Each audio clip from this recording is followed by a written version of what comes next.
Maayong hapon sa tanan, mga kaigsunan ko ni Kristo. Ano usab kita karon sa tong YouTube channel. Welcome sa tanang mga subscribers, viewers, ug sa tanang mga sharer.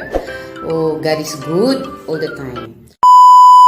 So atong pagahisgutan karon ang si Saint Peter and Saint Paul nga ang kapistahan niini ginasaulog sa June 29. So na-late ta pero tungod kay wala ko nakahimo dayon ni ining video. Dili na to adunay mga kakulian nga mahitabo sa tong kinabuhi. So si Saint Peter mao kini ang usa the first pope, the first bishop diha sa atong Roman Catholic Church, o usa kini siya sa 12 ka mga apostoles nga gitudlo ni Kristo nga mamahimos siyang maoy mo dumala sa Roman Catholic Church nga gitukod ni Kristo. O kini si Simon Pedro, sa pagsangyaw niya, maisugon siya nga musangyaw sa kamatuoran o musulti sa kamatuoran. O aduna usab siya daghang mga milagro nga nahitabo sa iyang kinabuhi. Nga bisan gani sa iyang paglakaw, dili siya mulakaw o dili maudtong tutok. Kay kung mulakaw kini siya nga taas ang iyahang anino, dili siya ka adto siya ang padulngan tungod kay alirungan o tapukan siya sa tanang mga tao. Kay ang makatamak sa iyang anino, mga ayo sa sakit, dili lamang sakit sa lawas, kundi sakit sa kalag, sa mga atong mga dautan ng mga kinabuhi. So dili gid siya makalakaw kung mulakaw siya og dili utong tutok. So si Simon Pedro mao kini siya ang usa ka santos sa mga net maker, kanang unsa man ning net maker, kanang maghimo og net sa mga fisherman o ship builder, kanang magtukod og barko sa panagat.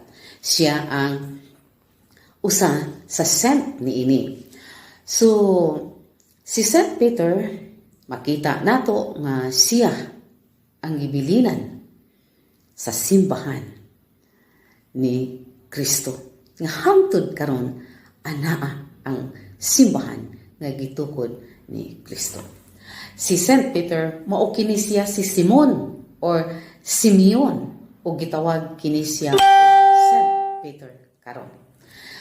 O si Saint Paul usa siya ka grabe ka makasasala.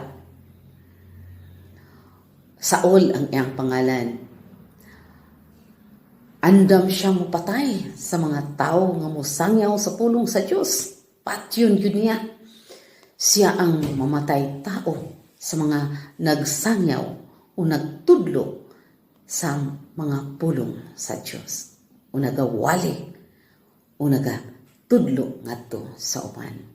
Apan usa ni anak kahigayon gitawag si Saint Paul sa atong Ginoo, ug gani nabuta kini siya. Ug sulod sa tulo ka adlaw dinha siya nabang-o, na-convert siya sa iyang pagkadautan ngadto sa pagkamaayo. Nga gani dili siya mahadlok nga mosangyaw sa pulong sa Dios. Nga kini siya nagadala og sword nga timaan nga siya imarter usab. O ang libro nga iyang gibitbit mauusab kini ang New Testament nga attribute ni Saint Paul. O kini siya ang nagarepresent his epistle in the New Testament of the Bible. So Saint Peter o si Saint Paul, silang duha ang cornerstone sa ato ang Roman Catholic Church na andam muhalad sa ilang kinabuhi alang sa pagtudlo ngadto sa uban. Kani si Saint Peter gipatay kini o gihunusan sa kinabuhi pinaagi sa paglansang sa krus nga tinuwad. ug ingon man si St. Paul gilungguan o usab kini sa ulo, ug silang duha martyr sa simbahan. Gani kining June 29, not the same day sila nga namatay, pero gitawag sila sa June 29 as martyrdom of the Roman Catholic Church. So mga kaigsuunan ko ni Kristo, dili sayon ang pagsunod ni Kristo. Dili sayon ang pagsunod kang Kristo, daghang tunok ang dalan nga agian mo, bug at ang krus nga pagapasanon mo, ug kamatayo na naghulat kanimo, naghulat kanunay kanato ang kamatayon. So karong panahon atong pamalandungan nga ang magsasangyaw tagsa na lang ang ipangpatay o gimartyr. Kundili, imartyr usab kita. Labi na sangyaw man na siya, pero ang iyang mga binuhatan. So, ang panlantaw sa atong mga kaigsunan nga kung ikaw magsangyaw, kung ikaw anaa na sa Dios, perfect ka na gyud. So atong hinumduman kanunay nga nobody is perfect. So dili nato tan-awon ang ilang mga binuhatan apan atong paminawon ang ilang gitudlo. Kay parihas sa tanan nga huyang. Ug magpasalamat ta sa Ginoo kung kita hatagan kitag panahon sa pagtudlo sa uban, nga naman the more you teach, the more you learn. Ikaw ang unang makaton. Nahitabo kini sa akong kinabuhi during sa GKK nga gikuha ako og GKK president. Pero miro maingon ko, no, dili ko gusto mag GKK. Gusto lang kong magkatikist og liturgist nga maoy nagdumala sa mga kantahonon ang liturgist. So while after 3 years nag-eleksyon na naman, napili ako nga usa ka GKK president o wala na ko kabalibad, mihilak pa ko.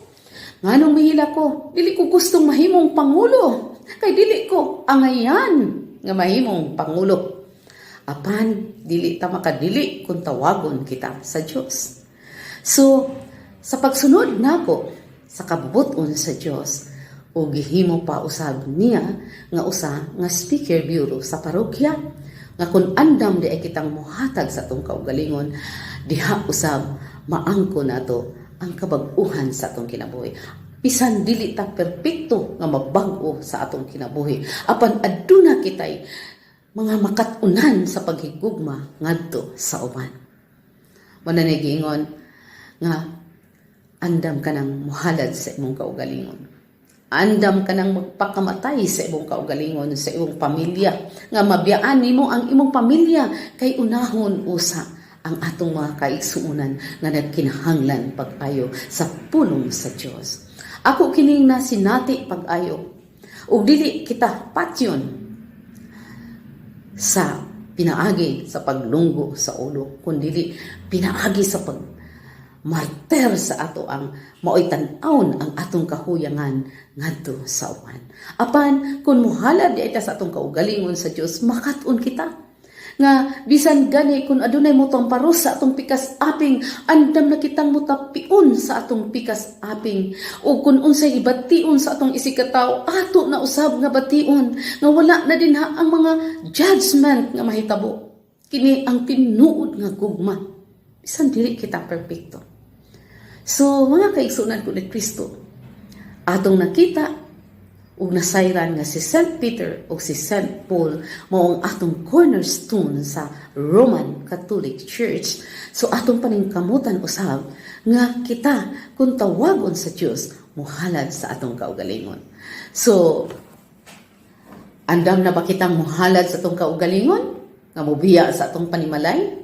Ug ilabi na gayud karong panahon nga naa ang hulga sa kinabuhi nga mao ang pandemya.